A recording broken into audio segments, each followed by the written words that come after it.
bonjour. Bonjour, M. Faye. Merci d'avoir bien voulu répondre à notre invitation. Merci. Vous avez 42 ans, vous êtes expert en urbanisme et aménagement.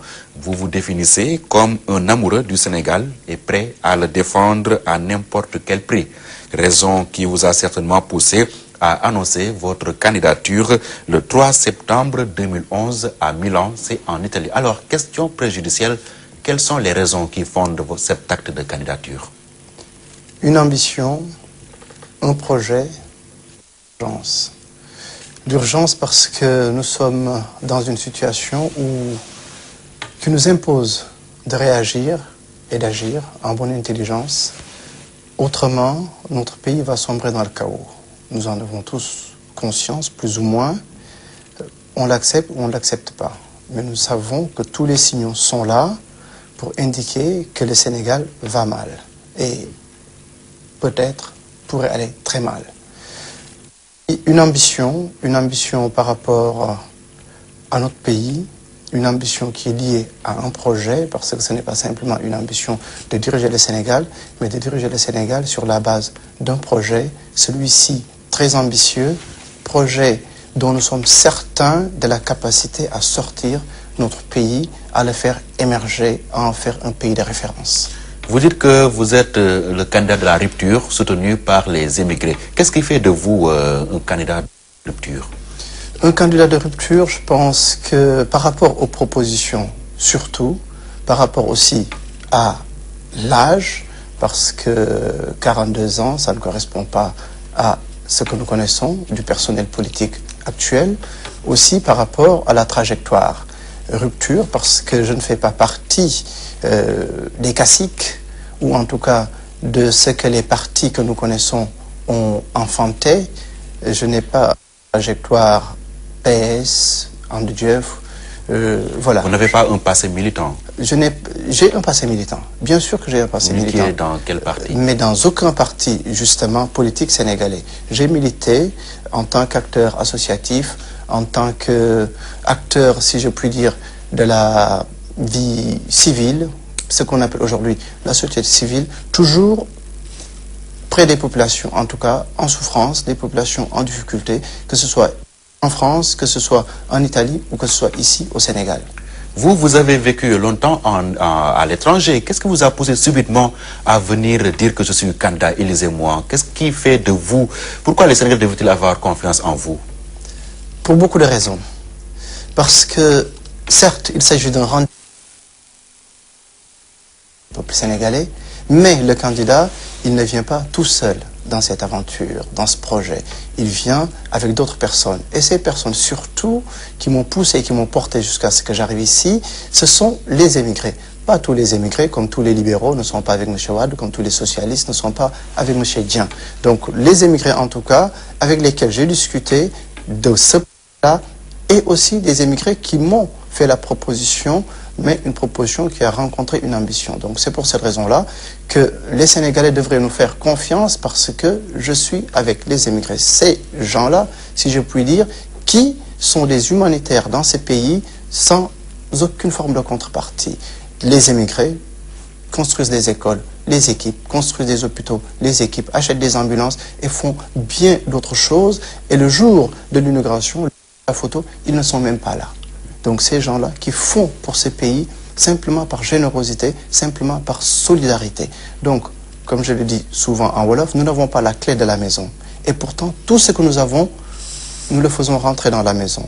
Donc si tant est qu'on nous confie la clé, en plus de ce que nous amenons, nous gardons ce qu'il y a déjà dans la maison, mais je pense que cette maison ne pourrait être que prospère. Si je comprends bien, vous êtes candidat parce que les émigrés vous l'ont demandé. Comme je le disais tantôt, c'est une ambition qui a rencontré une proposition. Parce que je ne pense pas que l'on puisse demander à quelqu'un où cela ne suffit pas. Une demande ne suffit pas à se poser comme candidat. Cela doit rencontrer une envie très forte de la part du candidat. Une envie réelle et qu'on n'a pas à un certain âge. Comme j'aime à le répéter, on n'aime pas un pays à un certain âge où on peut le diriger. C'est dans sa jeunesse, là où l'énergie, quand on a l'envie et surtout quand on a encore des rêves pour le pays. À partir de quel moment avez-vous décidé de vous présenter à la présidentielle? Je me prépare à la présidentielle depuis bien longtemps. Bien longtemps. Quand est-ce, plus précisément? Je dirais au moins depuis 3 ou 4 ans. Au moins. Parce que la référence, pour moi, c'est l'apparition de Facebook. Et avec Facebook, justement, j'ai tout fait pour être dans les réseaux sociaux. Malgré le fait que j'ai présenté plusieurs ouvrages dans ce pays et ailleurs, j'ai fait des radios, j'ai fait des télés, je me suis toujours arrangé pour n'avoir aucune image de moi sur le net. Uniquement pour rester vierge, si je puis dire, en arrivant dans le milieu politique. Donc au moins depuis 3-4 ans, je savais que j'allais me présenter à ces sessions-ci.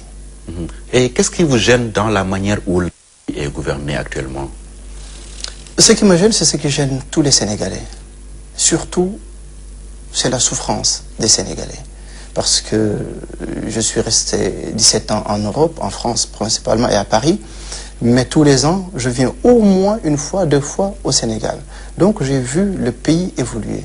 En 98, quand je venais ici, je ne sentais pas cette pauvreté. Et aujourd'hui, je sens la pauvreté qui est à tous les niveaux. Je vois le coût qui est inacceptable pour nous qui venons d'Occident et qu'on estime confortablement assis. Déjà, c'est rude pour nous. Donc je me pose la question, comment font les Sénégalais pour vivre? Et je vois la souffrance. Pas de médecin, ou lorsqu'il y a des médecins, pas suffisamment d'argent pour se soigner. Les repas, aujourd'hui, dans les familles, c'est 1 repas par jour. Et il y a des familles où il n'y a pas de repas. Donc les enfants sont quasiment laissés à eux-mêmes. Ça, c'est quelque chose que nous vivons, dont nous avons conscience et qui est tout simplement insupportable. Oui, mais quelle est la part de responsabilité de vous, de la diaspora?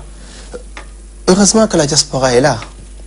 Parce que n'eût été, de mon point de vue, les 600 milliards, ça c'est ce qui est évalué. Donc si on y ajoute ce qui n'est pas rentré officiellement dans le pays, on peut estimer à 1000 milliards notre contribution. Sans cette contribution, je crois que le pays serait dans une situation sociale grave. Donc, dans cette situation-là, je pense qu'il s'agit moins de parler de responsabilité de la diaspora que de dire que la diaspora, finalement, aide le Sénégal à assumer, à en tout cas gérer cette difficulté. D'ailleurs, la diaspora aide le gouvernement sénégalais à juguler tous ces problèmes, à passer facilement. Si on retenait notre contribution, je pense que le gouvernement serait dans une très grande difficulté. Oui, candidature sérieuse ou candidature sans illusion, la vôtre est arrangée dans quelle catégorie? Alors, sans illusion, on ne se serait pas lancé dans la bataille. L'ambition est claire, la détermination, elle est là, et nous venons pour gagner. Nous ne venons pas pour nous faire un nom. Un nom, on se le fait ailleurs, autrement, et pour peut-être, en tout cas, trouver d'autres moyens. Oui, parce que vous n'êtes pas venu pour justement enrichir votre CV. Oh, mon CV, de ce point de vue-là, je l'aurais enrichi autrement. On n'est pas vierge politiquement pour venir un jour dans le jeu politique juste pour avoir un CV. Un CV pour rentrer où? Pour rentrer dans le PDS? Pour rentrer dans le PS? Pour rentrer chez AGI? Non. Nous venons justement, c'est une candidature Parce que vous êtes de la diaspora, un ancien candidat à la présidentielle, ça fait votre compte en Europe. Ça, je ne le pense pas. Je ne le pense pas parce que si on vient juste pour faire de la figuration, justement, on risque de se prendre une raclée et je ne pense pas que la raclée soit quelque chose de reluisant sur un CV. Donc, c'est une candidature sérieuse parce que les émigrés aussi sentent qu'ils n'ont aucune considération de la part des autorités sénégalaises, malgré leur contribution. Donc, ils ont envie de faire entendre leur voix, mais pas simplement à travers une candidature de témoignage. Ils sont convaincus, et je suis convaincu que par rapport à notre stratégie électorale, si nous avons accès aux médias, nous allons pouvoir... C'est ce qu'on est en train de faire. Hein? Je vous en remercie, M. Faye. Nous allons pouvoir frapper un grand coup, si vous passez le terme. À propos de stratégie, c'est quoi votre stratégie de campagne? La stratégie se fonde sur la raison et la décence. La raison, simplement parce qu'on ne peut pas nous dire que le Sénégal est un pays exempt et en même temps engager des milliards dans une campagne électorale.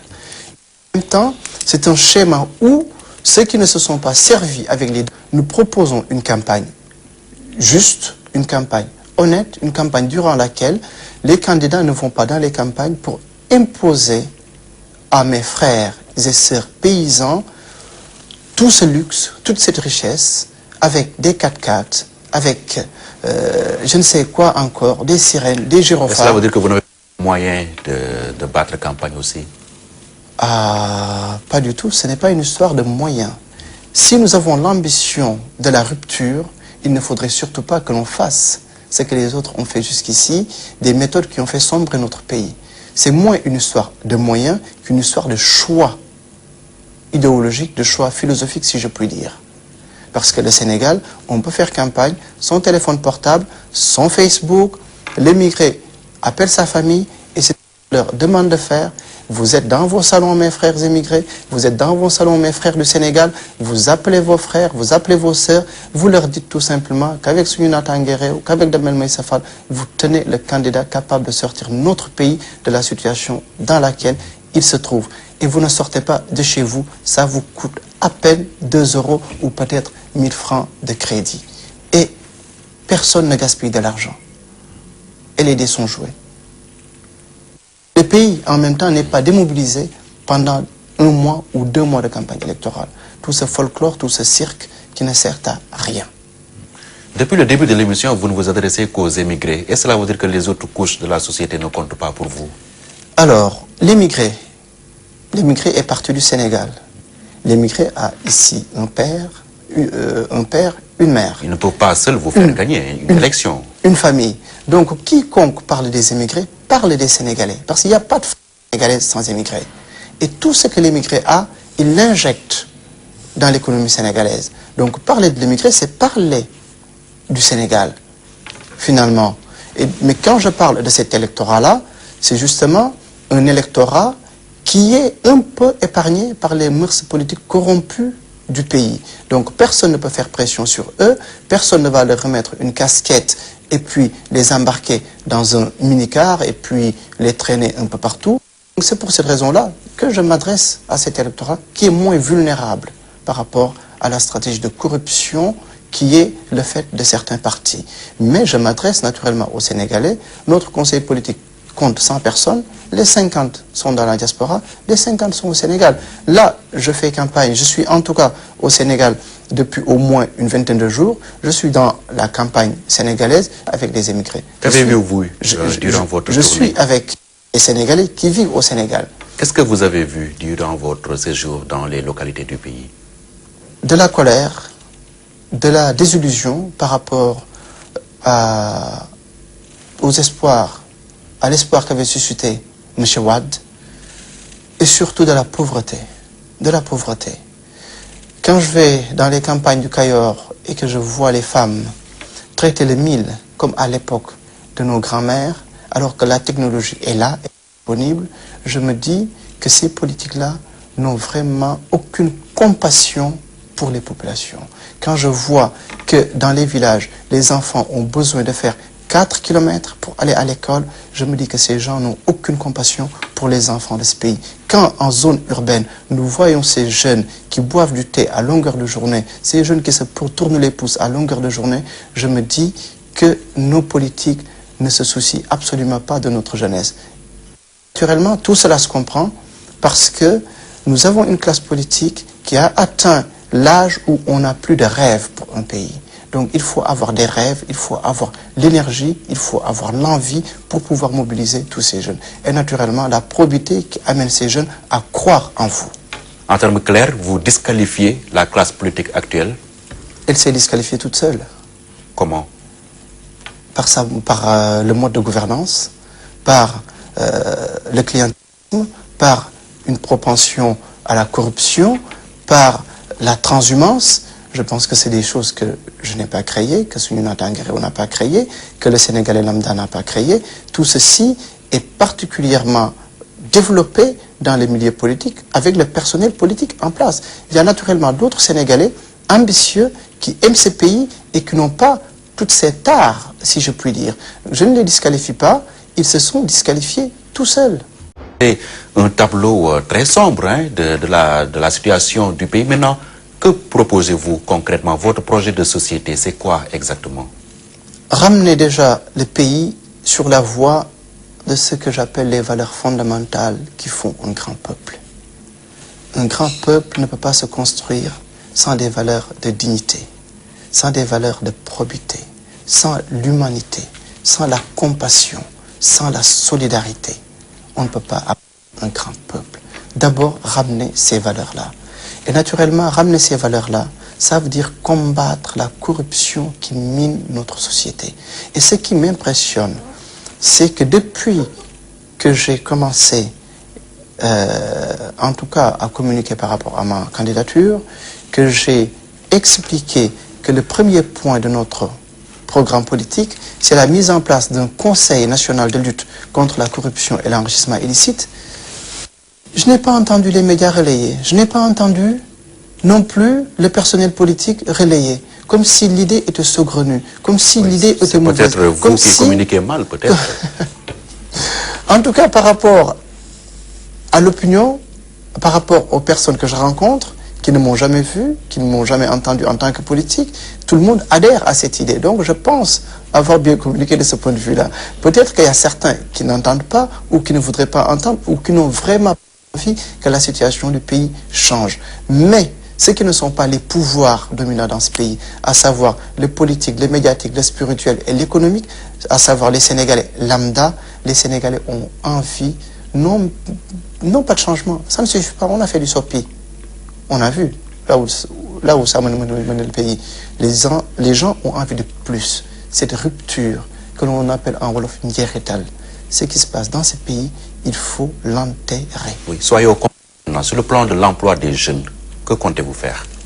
Justement, ce n'est pas juste une déclaration d'intention ou venir dire aux téléspectateurs ou à la jeunesse sénégalaise, écoutez-nous bien, nous allons créer des emplois. Non.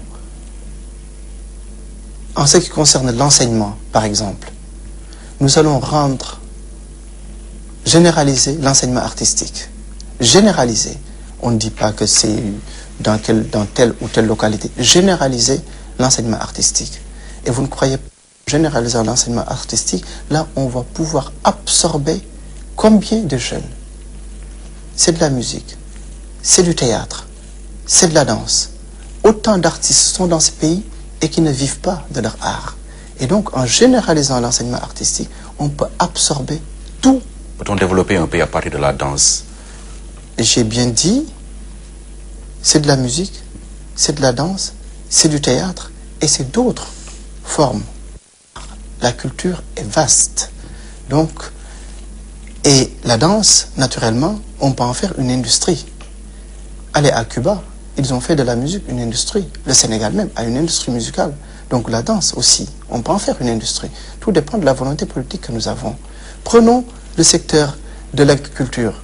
Au jour d'aujourd'hui, nous mangeons du riz. Mais si la raison nous revient grâce à Sununatan Guerrero, parce que quand même la raison voudrait qu'un pays vive, mais mange ce qu'il cultive. Il n'y a qu'au Sénégal où ça ne se passe pas comme ça. Ah oui, il y a la guana et le reva qui marchent à merveille selon le président de la République. En tout cas, moi je vois encore du riz dans les assiettes des Sénégalais. Heureusement, je n'en mange pas, sauf le riz de la vallée. Autrement, je ne mange pas de riz depuis près de 10 ans dans ce pays. Je mange à midi du tchéré. Pourquoi ce choix? Tout simplement parce que je tiens à développer mes agriculteurs. C'est du tchéré, c'est du fondé, c'est du lard, c'est du gar, c'est du lard tchakhan. Autrement, je ne mange pas du riz qui vient de Chine. Je n'enrichis pas le cultivateur dans notre pays. Mais toujours est-il que les Sénégalais aiment le riz. Maintenant, comment développer cette culture du riz? Ce que je dis, c'est que le jour où la raison nous reviendra, parce que la raison, c'est quand même avoir l'amour du pays. Aimer quelque chose, je pense que l'amour du pays doit l'emporter sur tout autre sentiment. L'amour de ses populations et de son patrimoine doit l'emporter sur tout autre sentiment. Et donc, où la raison nous reviendra, je le dis avec une très grande humilité, hein, mais voilà, je pense que le cultivateur sénégalais et la jeunesse sénégalaise pourraient aussi obtenir des financements nécessaires et devenir tout simplement agriculteurs, parce que les jeunes des campagnes ne demandent qu'à travailler la terre. Il y a des émigrés aussi qui ont certains moyens et qui ont besoin d'un accompagnement aussi financier, d'un accompagnement, si je puis dire, en termes de formation, pour investir la terre. Donc, il y a là aussi des emplois non négligeables. Prenons le secteur de l'énergie, le solaire. Il est là, c'est un secteur vierge. Et pourtant, nous avons besoin d'énergie. Là aussi, il y a énormément d'emplois à créer. Oui, donc, le gouvernement a initié le plan Takal qui est en train de régler ce problème-là. Vous engagez à faire mieux? Naturellement, à faire mieux. Avec À amener en moindre coût. Mais bien sûr, parce que tout simplement, en matière d'énergie solaire, il n'y a que la volonté politique qui puisse développer le secteur. Ce ne sont pas les hôteliers avec leur groupe électrogène qui peuvent baisser le coût de l'énergie de manière à le rendre abordable. C'est l'État, c'est une volonté politique. Faire de sorte à ce que tout ce qui est bâtiment public, tout ce qui est institution publique, s'éclaire tout simplement avec le solaire. Là, je pense que nous serons sur la bonne voie. Et il y a énormément d'emplois dans le secteur. Et dans l'enseignement, il n'y a pas seulement la généralisation de l'enseignement artistique, il y a aussi nos langues nationales. Faire une promotion de nos langues nationales, en faire des outils d'apprentissage, là aussi je pense qu'il y a des milliers et des milliers d'emplois à créer. Comme nous sommes dans une compétition, nous n'allons pas dévoiler naturellement, M. Faye, toute notre stratégie. Il faut donner les grandes lignes de votre programme. C'est ce que nous faisons. Les Sénégalais vont faire la part des choses entre les différents programmes. Bien sûr, mais je ne vois pas chez les autres candidats de programme. Je vois plutôt des déclarations d'intention, je vois plutôt de la littérature, mais des points précis. Nous allons faire ceci, je ne le vois pas. En tout cas, pas encore. Oui, un point précis, l'éducation. Le gouvernement actuel injecte 40% du budget national à ce secteur-là. Vous, est-ce que vous pensez faire mieux? Mais pour quel résultat? Pour quel résultat? Quel enseignement? Est-ce que c'est en adéquation avec les besoins du pays? Pourquoi on injecte autant d'argent et il y a autant de jeunes au chômage? Ce qui veut dire qu'il y a une distorsion entre les formations et tout simplement le marché de l'emploi. Comment corriger maintenant cette distinction? Mais tout simplement, passez-moi le terme, en déstructurant ou en cassant tout simplement l'université. C'est l'université coloniale, l'université que nous avons. Le Toubab l'avait structuré pour son développement personnel, pour que les Africains travaillent pour développer l'Europe, pour développer l'Occident. Au jour d'aujourd'hui, ce schéma-là, si nous sommes vraiment des patriotes, si nous sommes vraiment amoureux de notre pays, mais il faut casser cette université. L'université de Dakar. Vous vous engagez à casser cette université? Mais à déstructurer complètement cette université de Dakar et toutes les universités du Sénégal.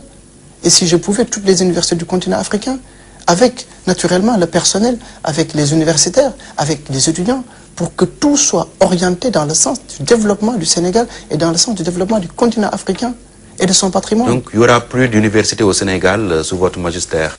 Je dis déstructurer, quand je dis casser, c'est pas effacer l'université naturellement, mais en faire une université nationale, une université qui aille dans le sens des intérêts du pays. Au jour d'aujourd'hui, les jeunes, ne serait-ce que la langue d'apprentissage, ne serait-ce que les outils d'apprentissage, ne vont pas dans le sens des intérêts de notre pays.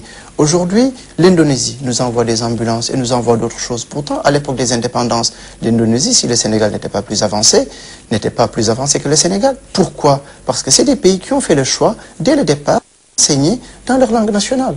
On nous a fait croire que nous, on ne pouvait pas, parce qu'il y avait beaucoup de dialectes, et je ne sais quoi. Faisons les bons choix, et je pense qu'il y a un personnel politique aujourd'hui qui est au Sénégal, qui n'a pas l'énergie, qui n'a jamais eu l'envie, et qui n'a pas la force, donc l'énergie, de faire ces changements-là. Pour vous qui préconisez que les universités soient cassées, je ne vais pas vous demander quand même si vous allez octroyer une bourse à tous les étudiants, comme le fait le président de la République. Écoutez, les conditions sont créées de sorte à ce que tous les étudiants apprennent dans les meilleures conditions possibles. Et d'ailleurs, aujourd'hui, nous avons à notre disposition les technologies nécessaires pour qu'un étudiant ne soit pas obligé de quitter sa région natale, son milieu, si je puis dire, naturel, pour se rendre à Dakar ou je ne sais où. Les technologies sont là pour que l'étudiant puisse faire ses études dans sa maison, pour que l'étudiant puisse faire ses études dans le coin de la rue, et nous ferons le nécessaire pour que cela soit possible. En tout cas, généralisation des bourses ou pas, les conditions, parce que généraliser une bourse finalement et que les conditions d'études ne sont pas idéales, ça ne sert à rien. Ce qui est important, c'est de créer des conditions d'études permettant à l'étudiant de réussir. tout simplement son cursus. C'est ça le plus important. Ok. Vous êtes expert en urbanisme et aménagement. Dakar et sa banlieue, et même le phénomène a étendu ses tentacules jusqu'aux autres régions du Sénégal.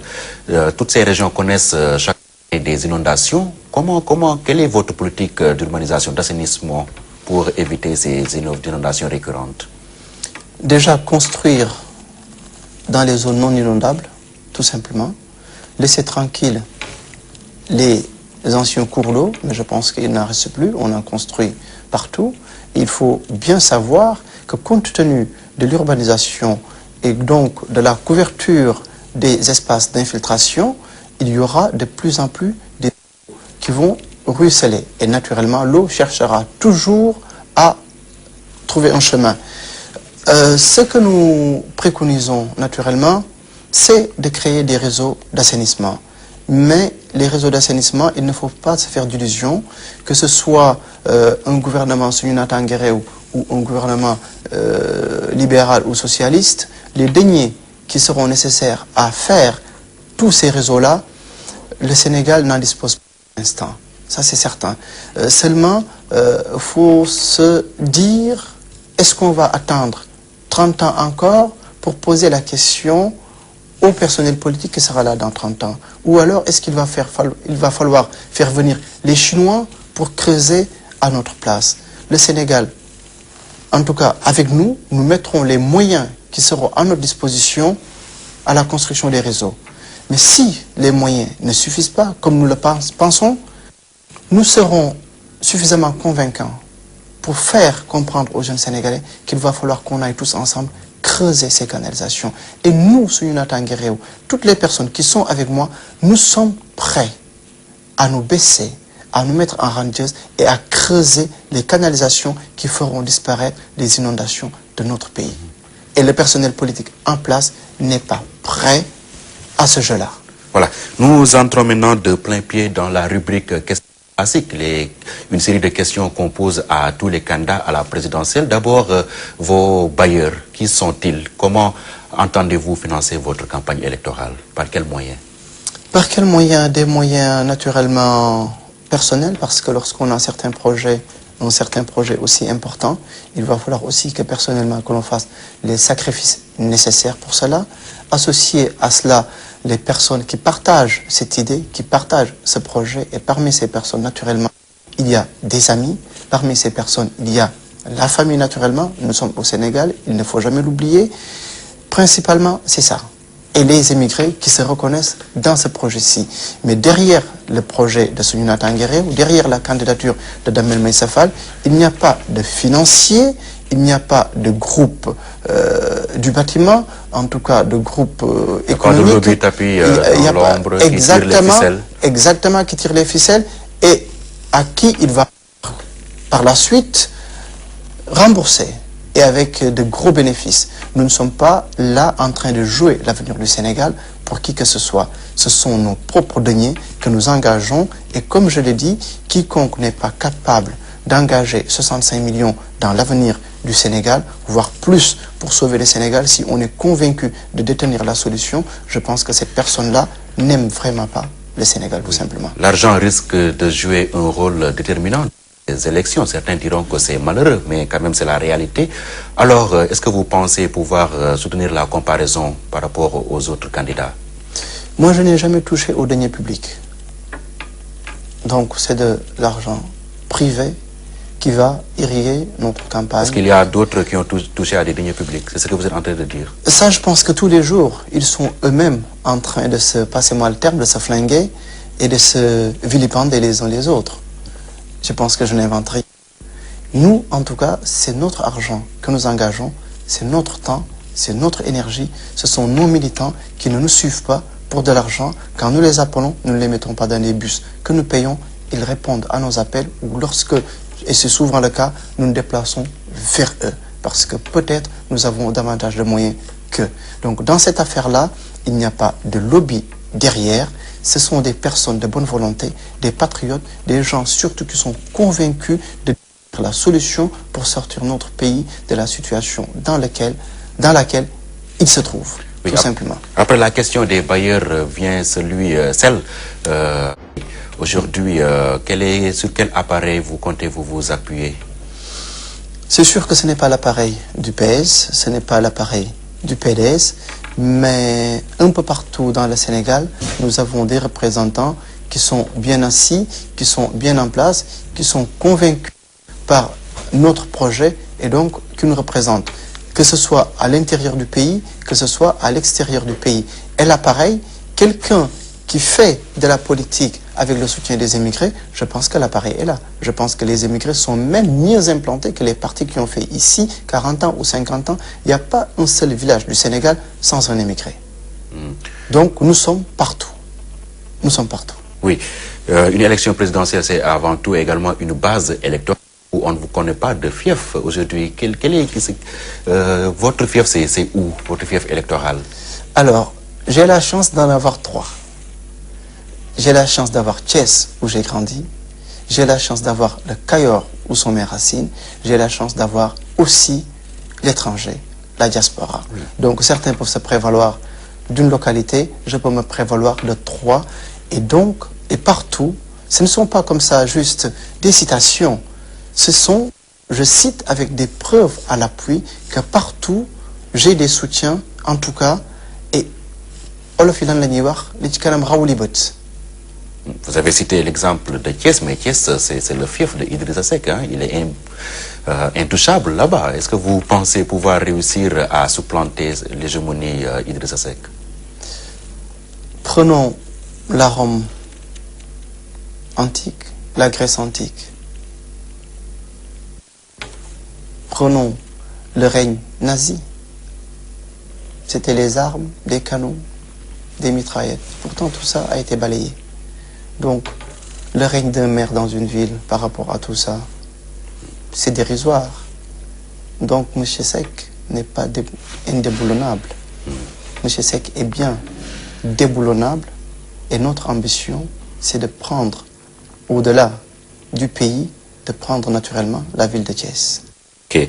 Nous abordons maintenant les questions d'actualité. L'actualité, c'est depuis maintenant 2 ans le débat sur la recevabilité de la candidature du président de la République. Vous faites-vous partie de ceux qui pensent que non, laissons-le se présenter et après il sera battu? Ou bien vous vous dites, force reste à la loi, il faut que la loi soit respectée? Jusqu'à présent, je suis sur peut-être 2 lignes. Je suis en train de dire, et je l'ai déjà dit, que je ne suis pas constitutionnaliste. Que les médecins fassent leur travail de médecin, que les enseignants fassent leur travail d'enseignant, que les constitutionnalistes fassent leur travail, qu'ils disent le droit. Ça, c'est une chose.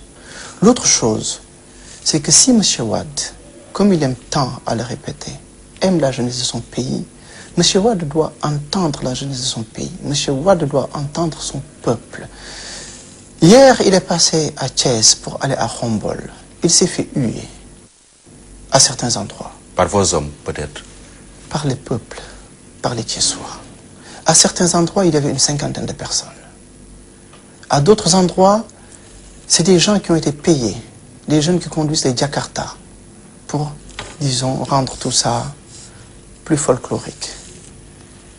Et pourtant, on a payé des jeunes qui ont les Jakarta pour qu'ils accompagnent, pour qu'ils ouvrent la voie à M. Wade, pour qu'ils fassent du bruit. Et pourtant, ces mêmes jeunes, leur activité n'est pas légalisée. Ces mêmes jeunes sont arrêtés tous les jours par la police et ils doivent payer 6 000 francs pour être libérés. Donc, il y a une sorte de schizophrénie. Ces jeunes qui ont créé leur propre emploi, on ne les légalise pas. Et pourtant, on vient les instrumentaliser pour donner un peu d'ambiance au passage de M. Wade à Thiès. C'est clair. Mon opinion, au-delà de dire que le droit soit dit, le peuple sénégalais, en tout cas là où je suis allé, plus personne ne veut de M. Wade. Donc, aussi les émigrés avec lesquels j'ai initié ce travail-là ne veulent pas de M. Wade. Mais allons aux élections. Comment voulez-vous que Damel veuille de la candidature de M. Wade? Ce n'est pas une candidature qui apaise le peuple sénégalais. Ce n'est pas juste une question de constitutionnalité. Même si la Constitution, même si le droit disait que M. Wade doit aller aux élections, peut aller aux élections, M. Wade doit penser à la paix civile. M. Wade doit penser à la sérénité du peuple sénégalais. C'est une candidature qui met tout le pays sous tension. Donc ce n'est pas une candidature, ma foi, souhaitable. Disons les choses. Ce n'est pas une candidature souhaitable. Oui, entre une candidature souhaitable et une candidature juridiquement valable, il y a quand même un fossé énorme. Certes, il y a des choses qui, juridiquement, peuvent être valables, mais aussi, il y a l'avenir du pays qui peut être aussi en jeu. Parce que si, effectivement, la jeunesse sénégalaise reste sur ce cap, parce que les gens souffrent, M. Faye, il faut aller dans nos villes, là. Il faut aller dans les quartiers populaires. Il faut aller dans les campagnes. Les gens souffrent. Moi, j'ai fait une quarantaine de villes entre l'Espagne et l'Italie. Quand j'arrivais quelque part, qu'est-ce que les gens me disaient? J'espère que vous n'êtes pas venu pour me parler de M. Wade. C'est ce que tout le monde me disait. C'est une intuition, ma foi. Et il n'y a pas que hors du Sénégal que les gens me disaient ça.